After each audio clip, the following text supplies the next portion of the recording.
Hi everyone, Erkan here, good morning. I hope you're well. In fact, I don't even know if it's morning or not. I haven't got my watch on, I haven't got a clue. So if it's morning, great, and if it isn't, forgive me. I'm sure it's morning somewhere in the world.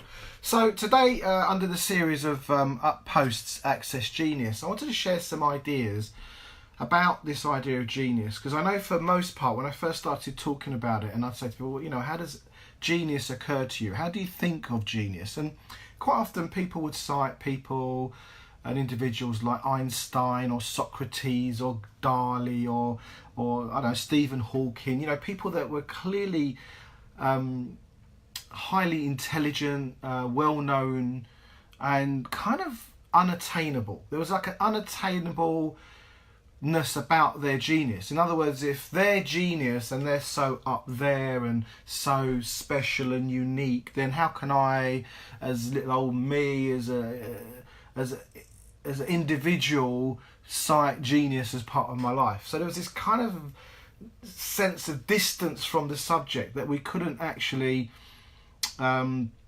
it felt taboo in the early days to even talk about genius as a credible way of thinking about yourself and your life and how you take on your projects and your how you interact in the world.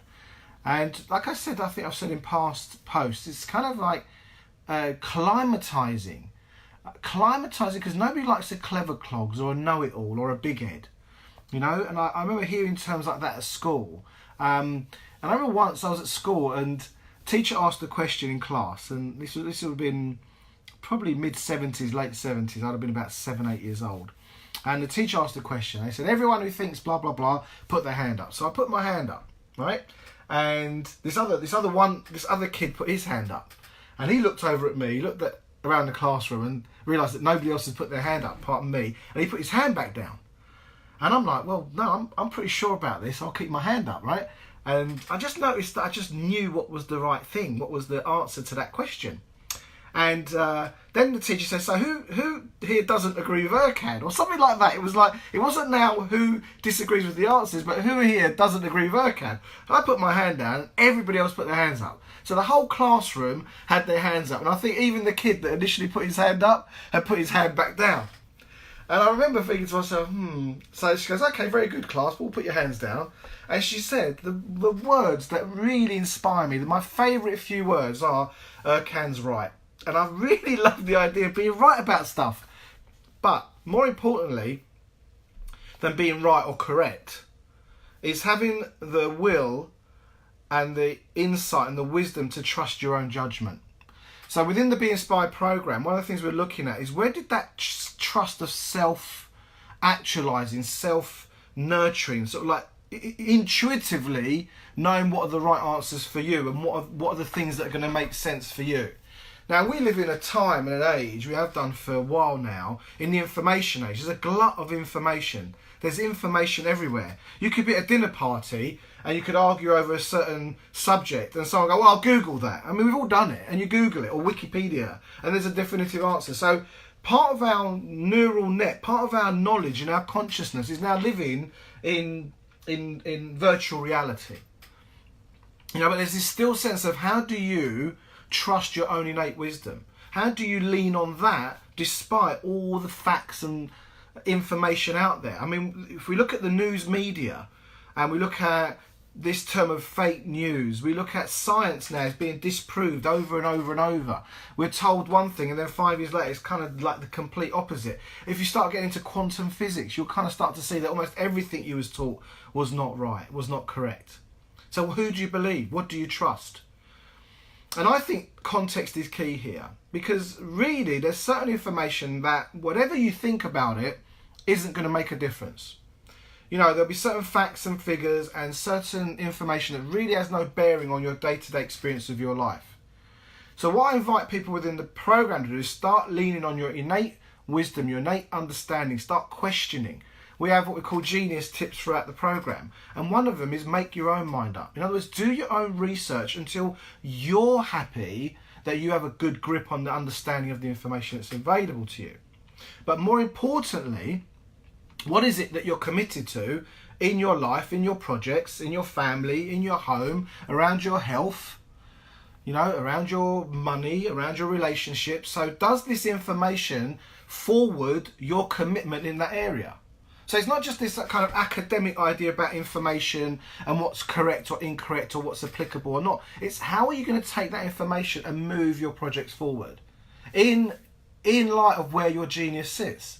So for me, part of my genius, or how I relate to it, or how I express it, is the idea of inspiring people to wake up to a whole world that was maybe blind to them, or they couldn't see it, or it wasn't available. One way I've explained it in coaching calls, imagine this is a piece of glass and you keep bumping up against it, you keep bumping up against it.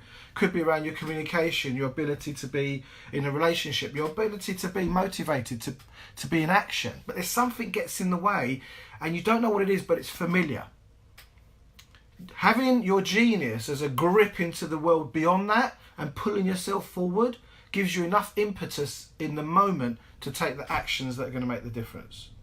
So sometimes I wake up and I feel like, oh, I've got to do a video today, I've got to do an update. I don't always feel like it. I don't always want to. Sometimes I feel, God, you know, I feel I could not bother today. You know, and quite often we have those feelings. And sometimes you want to do things and sometimes you don't want to do. But what I find is very powerful is who am I and what am I committed to? Where am I most expressing myself in the way that makes a difference to me and the people around me? And I would say that draws on or taps into this idea of genius, self-inspiration. You know, like you become motivated because it's what's important to you. And then you take the next step and the next step and the next step, and then you build momentum. So a bit like in this video, we're building momentum around the idea of actually taking action within one's genius. You know? And the other thing that I find that people struggle with once they start taking on their genius is what other people are going to think about them. Because if I start putting it out there, you know, this idea of being in the classroom with 30 other kids putting my hand up and then, you know, keeping my hand up, there's something that kept that hand up. Regardless of the ridicule or the social shame or the, you know, what other people would think. And as much as we think we don't care, it does affect us.